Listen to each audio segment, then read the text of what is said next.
Good afternoon. Today is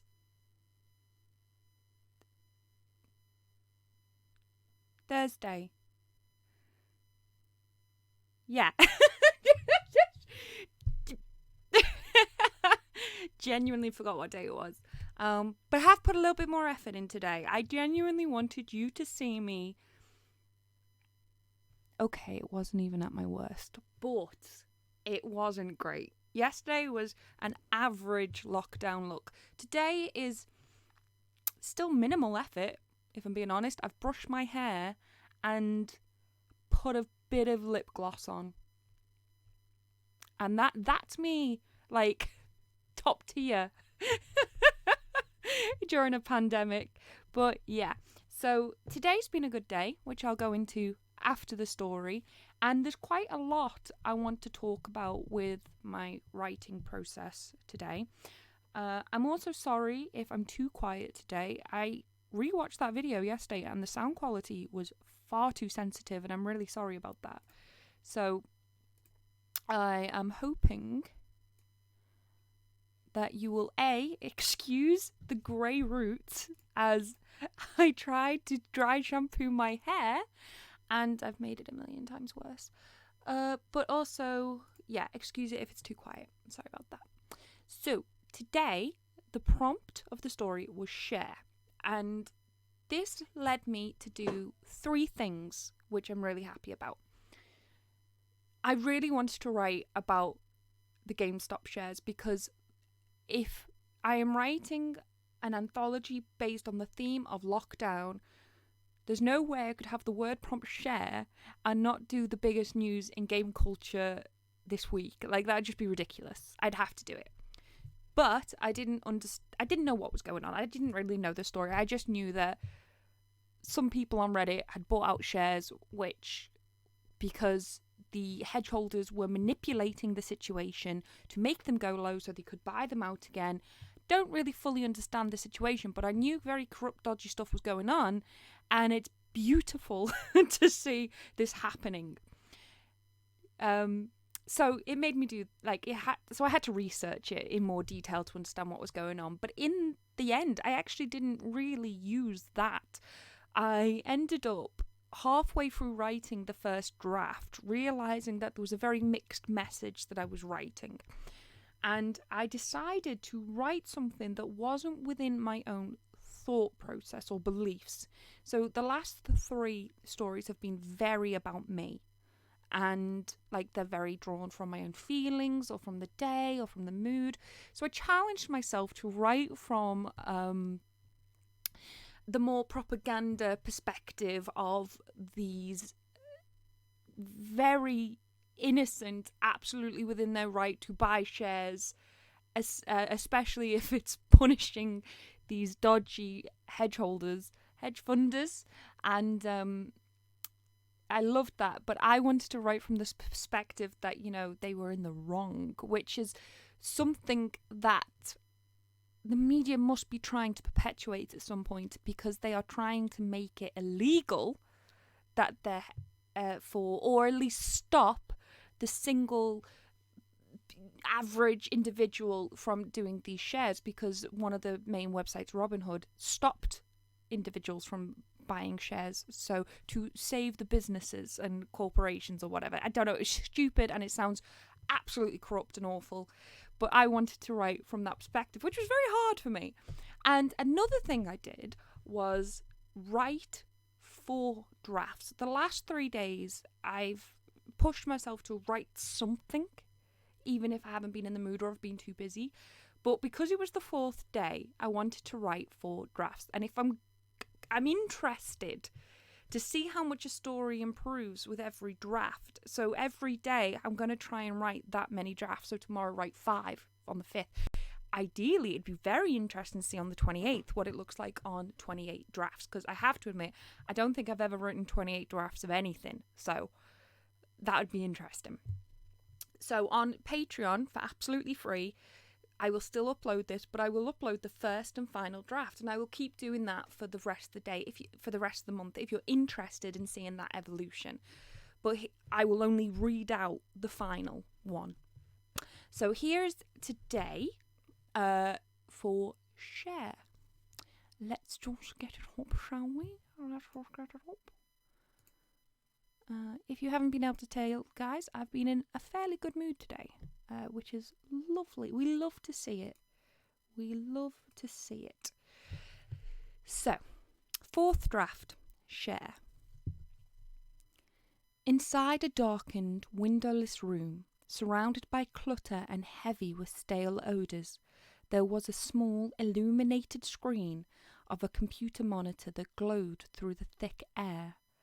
A man spoke to his audience stating, "As amateur online traders sent the stock through the roof, resulting in a tug of war with the hedge funds that lost billions of dollars." Within the murky room, there was a slow but intentional movement as a crooked grin creeped across a silent face. A plump hand lifted a half-empty energy drink to their bearded face. They slumped the sugary contents until empty. They slurped the sugary contents until empty. Slumped.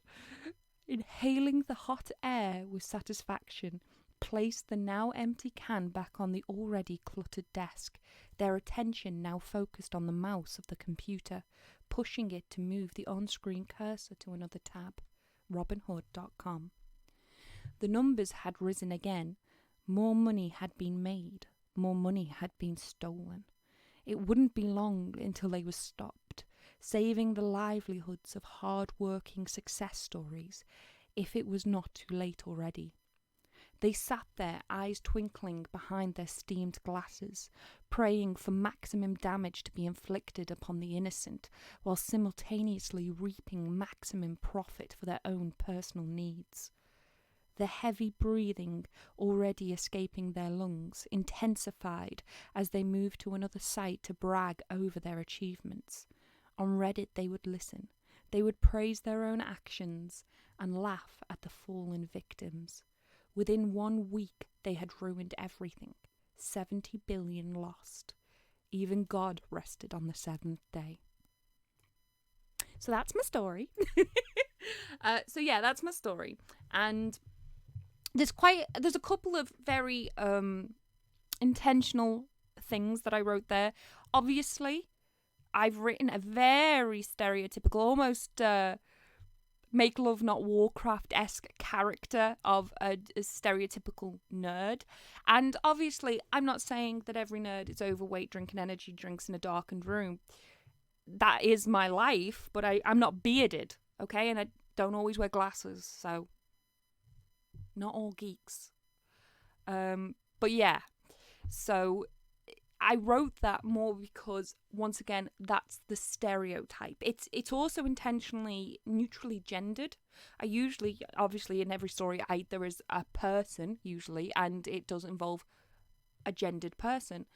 This is neutral because the story isn't about someone and their actual actions. It's almost someone thinking about this person, thinking of the people stealing the money. And how else do you write? You write about this stereotypical, overweight, smelly, possibly lazy, bearded geek drinking energy drinks in a darkened basement room, probably at their mother's house, you know. Yes, I'm living with my dad at the moment. I don't put this... Anyway... But, and I liked that. Obviously that's not what I believe, but I liked that. I liked having fun trying to write this grotesque image of someone slurping down a drink and sitting in a stale, odoured room in the dark that's messy. And I liked it. I had fun with that. Even though that's not what I believe, that's the beauty of writing. I had fun writing this completely fictional piece. And, I liked it. I actually enjoyed it. I struggled with it at first, and I was like, I don't know what I'm going to do. And in my first draft, I wrote 140 words. And then in my final draft, I made it to 256. So I almost doubled it. And I really had fun. I had fun doing it. I had fun with the redrafts. And that's usually the bit I actually don't enjoy. But I would just write it on one page, start a new one, and then edit it. And on Word, I actually have like what's it called? So on the review tab, you can have track changes. So it highlights every change you make. And it was quite fun seeing all the red everywhere. There is a post on Patreon once with I think it was with it wasn't even with a book I was having published. It was a writing competition, and it was just this page of just red showing how much, you can change even in just one edit. And so I love doing that. It's very satisfying to see that physical evolution, or at least, the visible evolution of that. So I really did enjoy that. And what's tomorrow's? I like warning you all. Anyone watching, if are you doing it? Because I know some people who've only just today done top, which is day one. Like, I'm trying to do it every day because I want to promote it, but you are not restricted to do every day and every day, every prompt every day at all. What is tomorrow? Fur. So I don't think of these words. I go on word generator, and ones that I think, I just read through them. And because some you're like, that's not a good prompt. Like, that just doesn't seem like a good prompt. And then as soon as I see, oh yeah, that's either neutral enough as a prompt, vague enough as a prompt, or sometimes even specific enough for a prompt, I'm like, yeah, that's good, I'll do that. But then I forget, because I haven't thought or processed those words, so they are genuine surprises to me when I check every day. Fur is going to be interesting. Something hasn't come straight to my mind, so that one will actually take some kneading out. Today's been good. I haven't really done much. I had a nap straight after work, but it wasn't a sad nap. My ankle, for anyone who doesn't know, I fell down the stairs on like the 2nd of January, and my ankle is still not fully healed. And especially ever since I got wounded, ever since I really did mess up my ankle. I couldn't walk for a couple of days, like just couldn't put any pressure on it. And I haven't been able to walk properly ever since. And ever since then, I've napped a lot. And it's really frustrating. It's not frustrating. I understand that my body is healing, and that's probably why I'm tired. But it is frustrating because, like, I want to start writing. I've got stuff to do today. I've got a lot of uni work to do today. But I feel good about it. I'm not stressed about it. Yet. Also, oh gosh, I've got to tell you as well, such good news. If you're into board games, because I know you're probably reading it in today or tomorrow, that's one thing about doing a vlog so raw like this, is that I can do it on the day and upload it on the day. If you are interested in board games and you don't have anyone to play with, there are some board games available at the moment on Humble Bundle. It came out today, and I think like the highest tier is £10, and most of them are expansions and stuff. Most of it's Ticket to Ride, Splendor. I think there's one or two more. But the big, I think Pandemic is in it. Pandemic? Yeah, is in it. But one of the biggest ones, it has Lord of the Rings in it. I can't remember what the full title is, but I've got the physical board game of it, and that costs £60+. So in a top tier of £10, you get all these board games plus that. And that does have single player capability, which is one of the reasons why I wanted it. So if you're looking for something cheap to buy, go buy it. I was really lucky. Someone gifted it to me because they know I'm on a no buy year, and I shared it because I was like, oh my god, this is amazing. And then they sent me, I think, like £7 towards it, and they were like, there you go play the games because you have nothing else to do. So I'm made up. I'm gonna go do it. But to be honest, I probably would have broke my no buy year and bought it anyway, because board games are essential. Okay, board games are essential. And yeah, I've been rambling for about 14 minutes. I don't know how I do it. But nothing else has really happened today, but I'm just overall in a good mood. Ruined my food today, by the way. Yeah, that's not important, but I'm just saying, like, I ruined my food. Like, I was a good cook before pandemic. I'm a very good cook now. But sometimes I'm a little too excessive with not wanting to waste anything. And I put too many cauliflower leaves into the soup, and you can eat them. But there was something, they were very strong today, very, very strong, and they stunk. And then when I ate them, it was far too earthy and it was gross, and we had to throw it all away. So from not wanting to waste any food, I wasted all the food. Oh, there we go. But still, I've got to go do uni work now. But I see you tomorrow. I'll see you tomorrow because I'm doing this every day. Just want to genuinely thank everyone again for commenting and watching and sticking it out. I'm honestly amazed and shocked, and imposter syndrome is kicking in severely at how people are being so nice to me. Like, even yesterday I was genuinely afraid of uploading how I looked, but I was also in that, effort mood. I cannot be bothered putting that effort in, because I knew if I have to glam up every single day, I won't do it. So it was almost like face your worst fear and see what the result is. And if everyone hates it or doesn't watch you because they can't handle how you look, then, well, they're not sticking around for the right reasons anyway. But at least, whatever happened, I would know, and I could stop being anxious about it. And it was great. Everyone was just laughing at me, being like, yep, Lucy's back.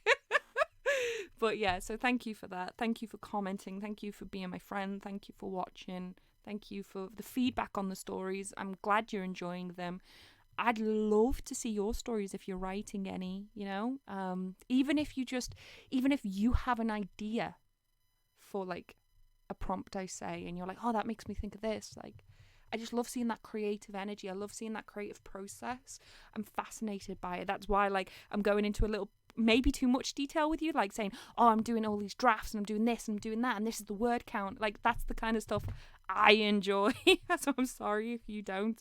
I'm sorry if you just come on here for a quick story and then turn it off, and then it's a 17-minute video of me still talking.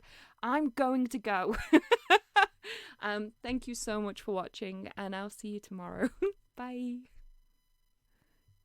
Bye. Or it's a bit awkward. I wasn't ready to stop. It's like when you say goodbye to someone and then you still walk in the same direction. I'm ready now, so I'm gonna go. Bye.